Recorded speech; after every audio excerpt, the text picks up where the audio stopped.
37 steps from my door to where the bucket hits dry earth. I count them every morning. Same as I count everything now.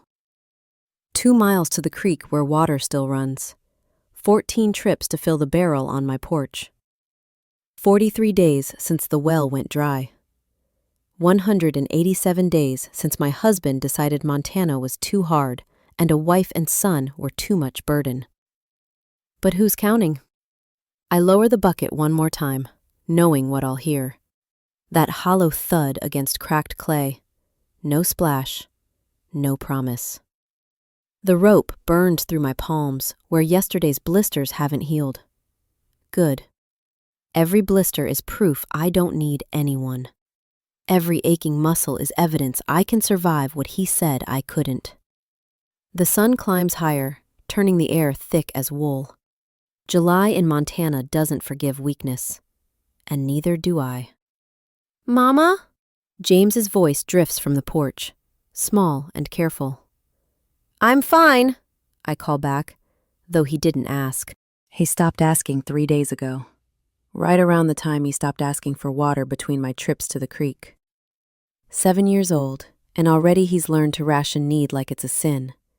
I should be proud. Instead, something cold moves through my chest when I see him watching me with those solemn eyes. Too old for his face. Trip 12 comes around noon. The sun sits directly overhead, mean and white. I've got 4 miles behind me already.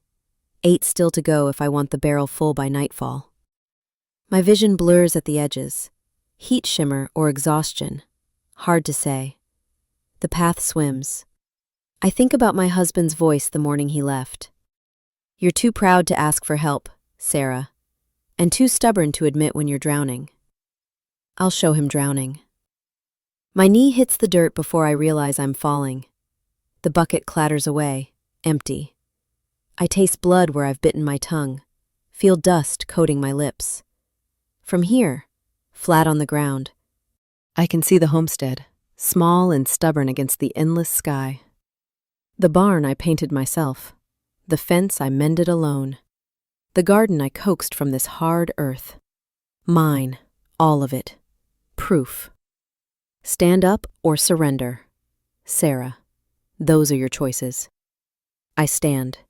James is still on the porch when I reach the barrel, pour in the creek water I managed to save from the spill. He doesn't cry, doesn't run to me, just watches with that careful stillness I've taught him so well. We're fine, I tell him, wiping my bloody mouth on my sleeve. We're managing just fine. He nods, believes me, because I've made him believe that needing nothing is strength. That night, after I've boiled potatoes in the last of the stored water and watched him eat his careful, rationed portions, I sit beside his bed. His breathing evens out into sleep, one small hand curled near his face. In the lamplight, I can see how thin he's gotten, how the summer sun has burned his cheeks dark and drawn. What if I can't do this alone? The thought arrives unbidden, dangerous as a rattlesnake in the dark. I push it down deep, lock it away. Tomorrow I'll make the 14 trips again, and the day after, and the day after that. However long it takes to prove that my husband was wrong, that I am enough, that I don't need anyone. I blow out the lamp and lie in the darkness, counting my blisters like prayers. The trading post in town sits squat and weather-beaten, smelling of leather and tobacco and the sweat of too many people in too small a space. I've got my coins counted exact in my pocket, enough for salt, coffee, flour, and nothing extra. Nothing frivolous, nothing that might suggest we're anything but perfectly, completely fine. James trails behind me, quiet as a shadow. I'm aware of his smallness in a way that makes my throat tight. When did he learn to take up so little space? The storekeeper weighs out my flour while I stand straight-backed, trying not to notice how my dress is mended at the shoulder, let down at the hem twice already, faded from the indigo it used to be. Trying not to care that Mrs. Henderson by the fabric bolts is staring. James drifts toward the candy jars on the counter, those big glass containers filled with peppermint sticks and lemon drops that catch the light like promises. He doesn't ask, just looks, fingertips barely touching the glass, leaving small prints in the dust. My heart cracks a little. When did he stop asking for things? Your boy's got a sweet tooth, I expect. The voice comes from behind me, deep and measured. I turn. Thomas Brennan stands there, hat in his hands, 3 years of widowhood carved into the lines around his eyes. I know him by reputation, keeps to himself mostly, runs cattle on the property west of mine, lost his wife to fever the winter I arrived. The whole territory knows grief when they see it. He's learning restraint, I say, sharper than I mean to. It's a useful quality. Thomas doesn't flinch at my tone, just looks at James, then at me, and something in his gaze makes me want to hide. Not pity, I could handle pity. This is worse. This is recognition. Got your supplies loaded? He asks. I can manage. Didn't say you couldn't. He nods toward the 50-pound flour sack the storekeeper set on the counter. Just offering help with the heavy one. We're fine. The words are automatic now. A shield I hold up before anyone can get close enough to see the cracks. Thomas puts his hat back on, slow and deliberate. Looks at James again, who's still staring at the candy jars with that careful, practiced want. A man who won't accept help can't give it either, Thomas says quietly, not looking at me. Something to remember, son. Then he's gone, the bell above the door chiming his exit. And I'm left standing there with my coins and my pride and my perfectly managed life. I hoist the flour sack myself. It's heavy enough that I have to stop twice on the walk to the wagon, my arms screaming, my back protesting. James walks beside me, silent. He doesn't offer to help because he's learned that too, that I don't accept assistance, don't acknowledge struggle, don't bend. The ride home is quiet except for the wagon wheels and the horses' steady plodding. I replay Thomas's words, trying to find the insult in them, the condescension. But his voice had been worn, like an old coat, something said from experience, not judgment. A man who won't accept help can't give it either. That night, I watched James sleep in his too small bed, the one he's had since he was 4, the one we can't afford to replace. I think about him standing at that candy jar, wanting and not asking, learning the lessons I'm teaching him. What am I teaching him? The question burrows under my skin, unwelcome and persistent. I blow out the lamp, but sleep doesn't come for a long time. In the darkness, I can still see Thomas's face when he looked at my son. Not pity, not judgment. Just a kind of tired knowing that makes me feel more naked than I've felt in months. The sound reaches me 3 days later while I'm hanging laundry. That distinctive ring of metal striking earth, steady and rhythmic. Someone's digging on my property. I drop the wet shirt back in the basket and round the corner of the house fast enough that my skirt catches on the fence post. Thomas Brennan stands in my yard, 20 feet from the barn, waist deep in a fresh hole. A dowsing rod leans against my water trough, and a pile of earth grows beside him like an accusation. What in God's name do you think you're doing? He doesn't stop digging. Finding water. On my land, without permission. Seemed necessary. He drives the shovel in again, lifts another scoop of Montana clay. Sweat darkens his shirt between the shoulder blades. My hands curl into fists. This is my property. My well, my problem. It's also your boy. Thomas pauses then, leans on the shovel, looks at me with those steady eyes that make me want to scream. He asked me for help at the trading post, yesterday, when you weren't looking. Said his mama was real tired from hauling water. The words hit me like a physical blow. James asked. James, who I've taught so carefully not to need anything, broke my cardinal rule and asked a stranger for help. He had no right. He's 7 years old. Thomas's voice stays level, but there's steel underneath. Seemed wrong to say no to a child who's watching his mother collapse. Collapse. So James saw me fall and get back up and pretend I was fine. saw through every lie I've told him about managing, about being enough, about not needing anyone. Get off my property. No. The refusal is so calm, so absolute, that for a moment I can't speak. Thomas goes back to digging, each shovel thrust methodical and sure. The pile of earth grows, the hole deepens. And I stand there, arms crossed over my chest, holding myself together through sheer force of will. If I let him dig this well, I'm admitting I failed. If I send him away, I'm denying my son the help he was brave enough to ask for. Either way, I lose. I don't want your pity, I finally say, hating how my voice cracks. Thomas pauses, wipes his forehead with his sleeve. This isn't pity, Mrs. Crawford. It's a well. You need water. I know how to find it. The rest is just pride talking, and pride never kept anybody alive. The sun moves across the sky while he works. I retreat to the porch, take up my mending basket like I'm not watching him, like my whole body isn't rigid with humiliation. James comes and sits beside me, says nothing. The needle in my hand trembles. What if he succeeds? What if he finds water where I couldn't? Proves that I'm exactly as incapable as my husband said. What if I truly am drowning and everyone can see it but me? The questions circle like buzzards. When the light goes golden and long, Thomas climbs out of the hole, 5 feet deep now, maybe more. He stretches his back, rolls his shoulders, looks at the work ahead of him with a measuring gaze. I'll be back at dawn, he says, not asking permission, not waiting for thanks. Why are you doing this? The question escapes before I can stop it. He considers for a long moment. Because your boy asked, and because I remember what it's like to be too proud to admit you're drowning.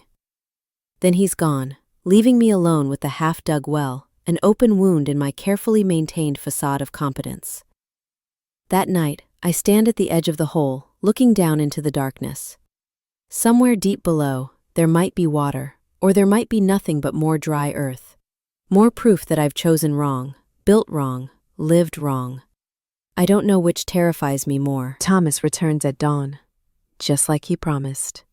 I'm already awake, have been for hours, watching the sun turn the sky from black to gray to gold. When I hear his wagon, something in my chest pulls tight. I could send him away, could stand at my door and tell him to leave. That we've managed this long without his help and will manage still. Instead, I go to the porch with my mending basket and pretend this is normal. This stranger digging on my land. He works without talking, steady as a heartbeat. I watch his hands on the shovel, capable hands. Scarred and calloused, the hands of a man who knows labor. He's brought his own water, I notice. Doesn't ask me for anything. Doesn't make a show of his help, just digs. James appears around mid-morning, settles himself near the edge of the hole with a handful of carved wooden horses I made him 2 winters ago. He's quiet at first. Then, how deep does a well gotta be? Depends on where the water table sits, Thomas says, not stopping his work. Could be 15 feet, could be 30. Won't know until we find it. What's a water table? Underground river, sort of. Runs through the rock and clay. Feeds all the wells and springs in these parts. I watch my son absorb this information. Watch his face light up with the curiosity I haven't seen in months. When did I stop answering his questions? When did silence become our language? Day 2. The hole reaches 10 feet. Thomas brings a ladder, sets it careful, keeps working. The pile of earth grows into a small mountain. The smell changes too, from dry dust to something damper, darker. Clay that holds moisture but hasn't reached water yet. I make a list in my head of Thomas's faults, trying to maintain my anger. He's presumptuous, doesn't ask permission, assumes too much. Takes up space in my life I didn't offer him. But other things surface too, unbidden. The patience in his voice when James asks why rock is heavy. The way he doesn't perform his labor, doesn't look to see if I'm watching, doesn't need my approval or gratitude. The quiet competence that comes from a man who survived his own losses and learned something from them. My husband used to slam doors when things went wrong, used to curse the land and the weather and God himself, used to make his struggles into theater, demanding an audience for his suffering. Then he left, proving that all his noise was just noise, not commitment, not strength, just the sound a man makes before he quits. Thomas doesn't make any sound at all except the shovel biting earth. Day 3. He hits bedrock. I hear the change immediately, the shovel striking something solid instead of giving. Thomas stands in the hole, 14 feet down now, and adjusts his approach. Doesn't curse, doesn't throw tools, just changes tactics, working around the rock instead of through it. Patient as winter. James brings him water. I see it happening before I can stop it. My son taking the dipper from our precious barrel, carrying it to the edge of the hole, offering it down to Thomas with both hands. The water we hauled from the creek, the water I counted and rationed and protected. My mouth opens to protest, then closes, because I see my son's face, open and eager, performing a kindness I've been too afraid to offer. And I see Thomas take the dipper, drink, hand it back with quiet thanks. A simple exchange, the kind that builds communities, builds trust, builds the world I've been so determined to refuse.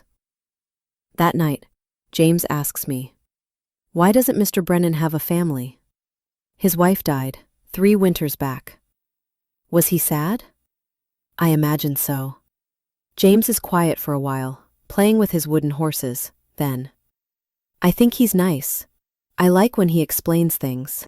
Something in my throat goes tight. When did I stop explaining things to my son?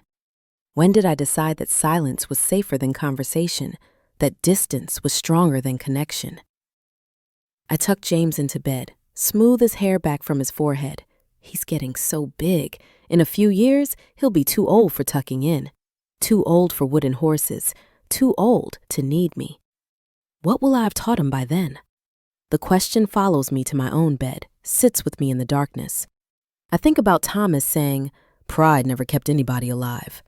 Think about my son bringing water to a stranger, learning generosity I haven't modeled.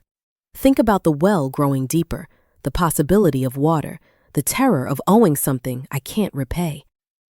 Outside, the wind picks up, carrying the smell of distant rain that won't reach us. The drought holds, but under my land, somewhere in the deep, water might be waiting, might have been there all along, while I was too proud to ask anyone to help me find it. Day 4. 18 feet down. The shovel hits wet. I hear it before I see it, the change in sound from solid to soft, from dry to damp. James whoops from his perch near the hole, jumps up and down like he's forgotten how to contain his joy. And I stand frozen on my porch, needle stopped mid-stitch, heart hammering against my ribs. Water. Thomas climbs the ladder, stands at the top breathing hard, face streaked with mud and sweat. "We got it," he says simply. "Need to dig down another few feet to make sure it's a good flow, but she's there." James is dancing now, spinning in circles, laughing in a way I haven't heard since before his father left. And I can't move, can't speak, can't seem to make my lungs work properly. Thomas goes back down, and I watch from my porch as he brings up shovel after shovel of dark, wet earth. The smell reaches me, minerals and depth and possibility. Water that's been waiting under my land all this time, close enough to reach if I'd only had the courage to dig, or the humility to ask. An hour later, he's deep enough that water begins pooling at the bottom of the hole. James leans over to see, and Thomas catches him by the shirt collar, gentle but firm. "Careful, son, it's a long way down." That's when I start to cry, not polite tears, not the kind I could hide or explain away. Ugly, body-shaking sobs that come from somewhere deep in my chest, somewhere I've kept locked tight for 187 days. I press my hands over my face, but it doesn't stop. Can't stop. Everything I've been holding together fractures, and there's no putting it back. I hear James's frightened voice. Mama? I hear Thomas climb the ladder, his boots hitting solid ground. I hear myself breaking open like a drought-cracked plane under rain. It's all right, Thomas says, but he's not talking to me. He's talking to James, who sounds scared. She's all right. Sometimes people need to cry. He doesn't come to me, doesn't touch me, doesn't offer platitudes. He goes back to work, giving me privacy while staying present. And that permission to fall apart without an audience demanding performance undoes me completely. I cry for the well that went dry, for the husband who left, for every trip to the creek I made alone because pride felt safer than vulnerability, for teaching my son that needing nothing was strength, that asking for help was defeat, that suffering silently was somehow noble. I cry because Thomas found water in 4 days that I couldn't find in 43. I cry because that doesn't make me a failure, just human. When I can finally breathe again, I feel a small hand on my shoulder. James, pressed against my side, his face worried and young and trying so hard to be brave. It's okay, Mama, he whispers, and the horror of it crashes through me. My 7-year-old son is comforting me. I've taught him to caretake my pride, to manage my emotions, to be small so I can be strong. I've made my child into my emotional support while refusing to let anyone support me. What have I done? Thomas is installing a pulley system now, threading rope through the wheel, testing the mechanism. He works like my breakdown isn't happening 15 feet away, like tears are just another kind of weather, nothing to be ashamed of or managed. When he's finished, he shows James how to lower the bucket, how to pull it up hand over hand, how to set it on the edge without spilling. The first bucket comes up full. James's eyes go wide. It's real water, Mama. Look, it's clear. I walk to the well on shaking legs, look down into darkness that's become depth, emptiness that's become source. Thomas hands me the dipper, and I drink water from my own land for the first time in 6 weeks. It tastes like minerals and earth and second chances. Asking for help isn't defeat. Thomas says quietly, it's wisdom. The words aren't rehearsed, they sound worn, like something he learned the hard way, paid for in his own pride and loss. I look at him, this man who's spent 4 days digging on my land, who's given me something I couldn't give myself, who treats my son with respect and my pride with patience. I don't know how to thank you. I manage. Don't need thanks. Just needed doing. He wipes his hands on his trousers, looks at the well with satisfaction. I'll come back in a week. Make sure she's holding steady. Then he leaves, and I'm alone with my son and my well, and my shattered certainty that strength means needing no one. That night, I use water I didn't haul, wash clothes properly, cook a real meal, bathe James in warm water from the stove, watching him splash and play, his laughter echoing in our small house. Each act of abundance feels like looking at my own near catastrophe through clear glass. We almost didn't make it. My pride almost cost us everything. I stand at the well after James is asleep, lowering the bucket into darkness, hearing the splash that means life instead of death. This water is mine and not mine. Thomas dug it, but it flows from earth, from underground rivers neither of us created. A shared source. I don't know how to be soft, I think, but I can learn. For James, I have to. The week passes in a kind of dreamlike abundance. I use water without counting, let the garden drink deep, wash curtains I've been saving for months, stand under the pump and let cold water pour over my hair, washing away dust and fear and the brittle armor I've been wearing since my husband left. James transforms before my eyes, plays longer, laughs easier, asks for things again, not big things, just normal child things. Can we make cornbread instead of potatoes? Can I stay up to see the stars? Can we have a picnic by the creek tomorrow? Yes, I tell him. Yes to all of it, but I watch him too, seeing clearly now what I've been teaching him. He still eats slowly, carefully, like someone who learned scarcity early and deep. Still flinches when I reach to touch his hair. as if affection might run out the way water did. Still goes quiet sometimes, watching me with those worried eyes, checking to see if I'm managing, if I'm okay. If he needs to be small again to make room for my pride. 187 days since his father left, and I've spent all of them teaching my son the wrong lessons. A week after the well is finished, true to his word, Thomas returns. He checks the water level, tests the pulley, makes small adjustments to the bucket mechanism. James follows him around asking 1,000 questions. Why do ropes fray? How do you know which wood is strongest? What makes good leather? Thomas answers each one with the same patient attention, treating a 7-year-old's curiosity like it matters, like questions are welcome instead of burdensome. My husband used to tell James to be quiet. Used to say, "Not now," and "later," and "Can't you see I'm busy?"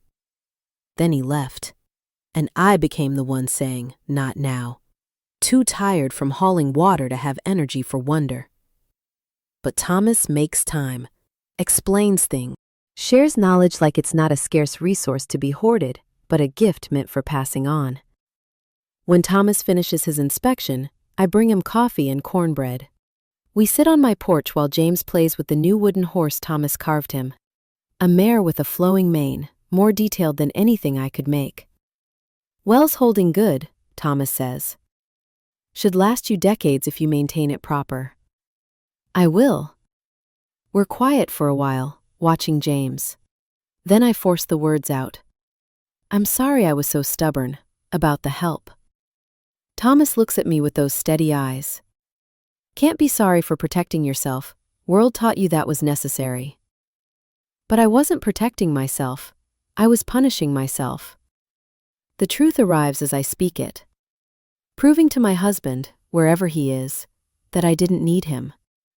Except I forgot that proving I didn't need him meant proving I didn't need anyone. Including my son. "You're learning now," Thomas says. "That's what matters." That night, I stand at the well again. My ritual now instead of counting steps to failure. I lower the bucket, hear the splash. Pull up water that's cold and clean and infinite. This well is mine and Thomas's and the earth's. Belongs to all of us and none of us. Shared source, I think. Shared blessing. I'm teaching James something new now. That strength includes receiving. That asking for help isn't weakness but wisdom. That community isn't charity, it's the bedrock of survival. Above me, stars emerge one by one. The drought hasn't broken yet, but we have water. We have enough. And for the first time in 6 months, enough feels like abundance. 2 weeks after the well is finished, I'm kneading bread when I hear James singing. It stops me cold. Hands deep in dough. I can't remember the last time I heard him sing. Can barely remember him making unnecessary noise of any kind. But there he is, out by the chicken coop, singing some half-remembered tune while scattering feed. His voice high and unself-conscious in the morning air. When did silence become our default? When did I teach him that quiet was safer than joy? I watch him through the window, cataloging the ways he's changed since the well came. The ways he's still careful, still rationing himself, still learning that abundance is real and won't be snatched away. He still eats slowly, even when there's plenty. Still asks permission for things other children would simply take. Still watches me sometimes with that worried crease between his eyebrows, the look of a child who's been taught to manage his mother's emotional weather. That's when the grief hits me. Sharp and clean. I've made my 7-year-old responsible for my well-being. He learned to be small so I could be strong. He learned to need nothing so I could prove I needed nothing. He learned to suffer silently because I modeled suffering as strength. What kind of mother does that to her child? The bread dough blurs in front of me. I knead harder, working the guilt into gluten and water, but it doesn't disappear. My husband abandoned us, that's his sin.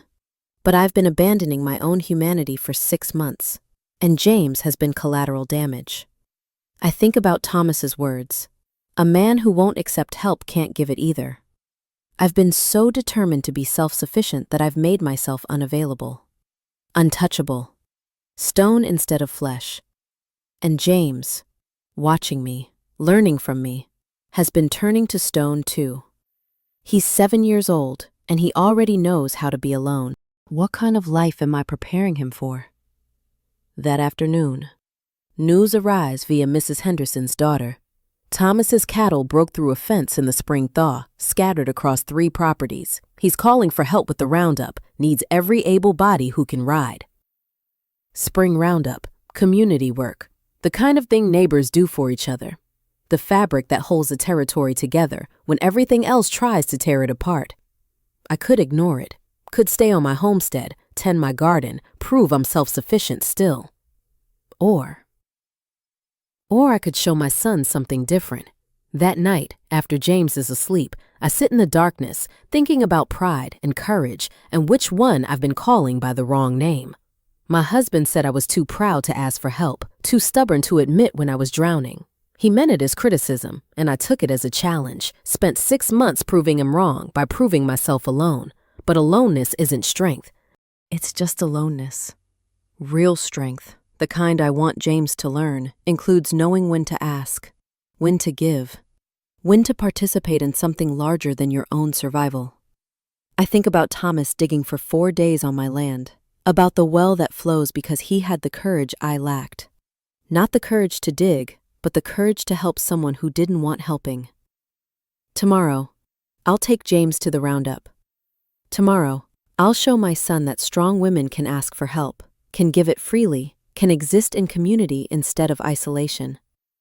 Tomorrow, I'll start teaching him different arithmetic, not the mathematics of martyrdom, but the calculus of mutuality. The decision settles in my chest like water in a well, deep and sure and life-giving. Outside, the wind carries the smell of distant rain. The drought will break eventually. Everything does, given time and grace and the courage to accept what you can't do alone. I blow out the lamp and sleep better than I have in months. Dawn comes soft and gold, spring light gentle on the land. I saddle our horse, a sturdy mare who's carried us through worse than a cattle roundup, and lift James up behind me. He wraps his arms around my waist, and I feel his heartbeat against my back, quick with excitement. Where are we going, Mama? To help Mr. Brennan with his cattle. Silence. Then, he asked us to help? No, I'm offering. More silence while James processes this. I'm offering, not being asked, not being forced, choosing, of my own free will, to participate in community. It's a short ride to Thomas's property, but every step of it terrifies me. What if I'm not welcome? What if he thinks I'm only coming out of obligation, paying a debt? What if I don't know enough about cattle, about roundups, about working alongside others? What if people see me as the abandoned wife I am instead of the competent woman I'm trying to be? The thoughts circle, vicious and familiar, but I keep writing. Because James is watching, and this is the lesson I need him to learn. Courage isn't the absence of fear, it's moving forward despite it. Thomas's property spreads before us.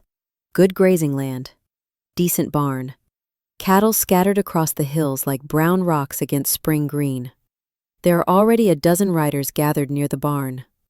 Neighbors I recognize from town, from church, from the territory's invisible web of connection I've been refusing to join. Thomas sees me and nods once. No surprise in his face, no fanfare, just, Mrs. Crawford, glad you could make it. Take the northeast section, cattle drifted up toward the creek. That's it. No special treatment, no pity, no acknowledgement that this is the first time I've participated in community work since my husband left. Just an assignment. Like I belong here. Like my help is expected and valued. Something in my chest unknots. I work all day. Ride through mud and bramble. Chase stubborn cattle back toward the herd.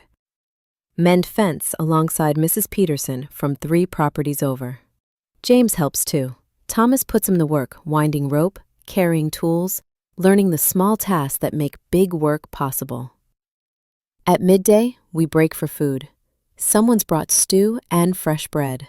We eat together, sitting on fence rails and wagon beds, talking about weather and crops and whose bull got loose last month. Normal conversation, the kind that doesn't require performing or proving anything.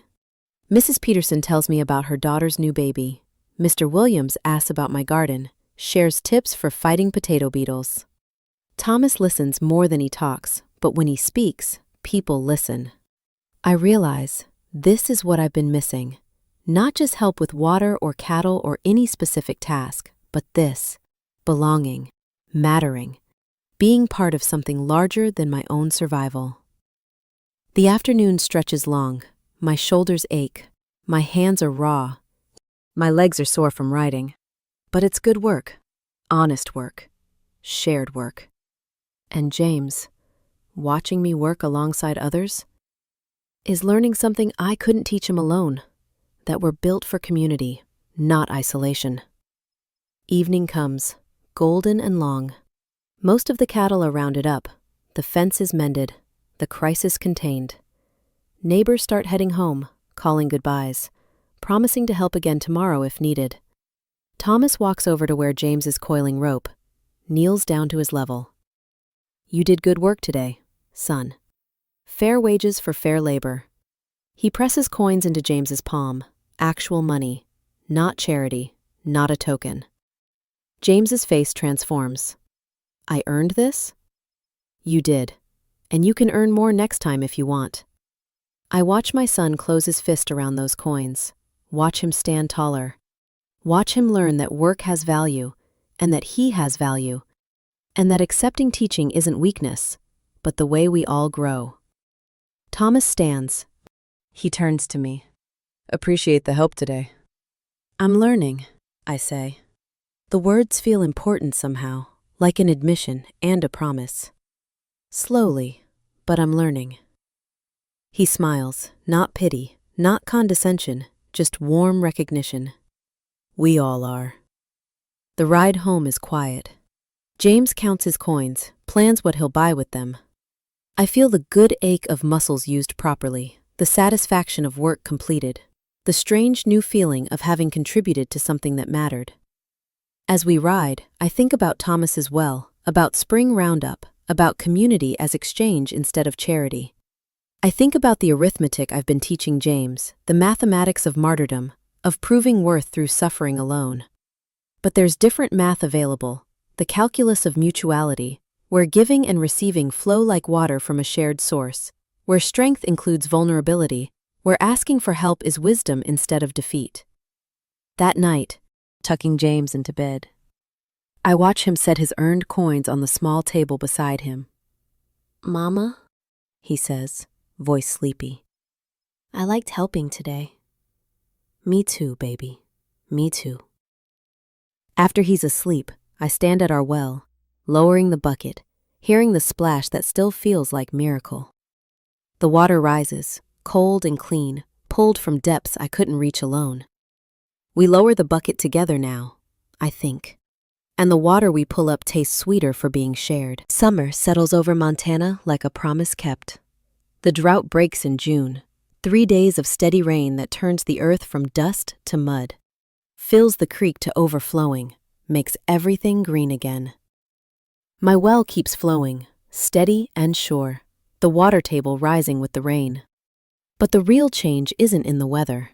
It's in the small, daily choices I make now. When my chickens stop laying, I walk to Mrs. Peterson's farm and ask to trade eggs for preserves.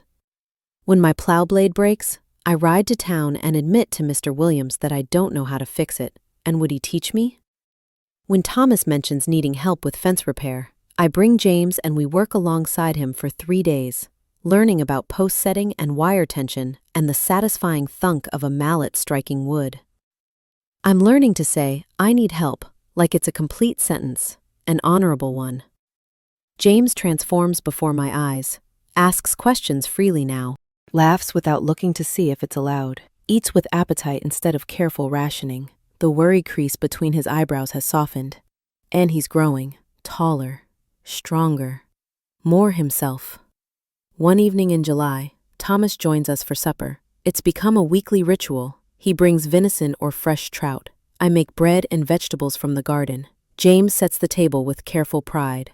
We eat together, talking about ordinary things, the heat, the cattle, James's progress with reading.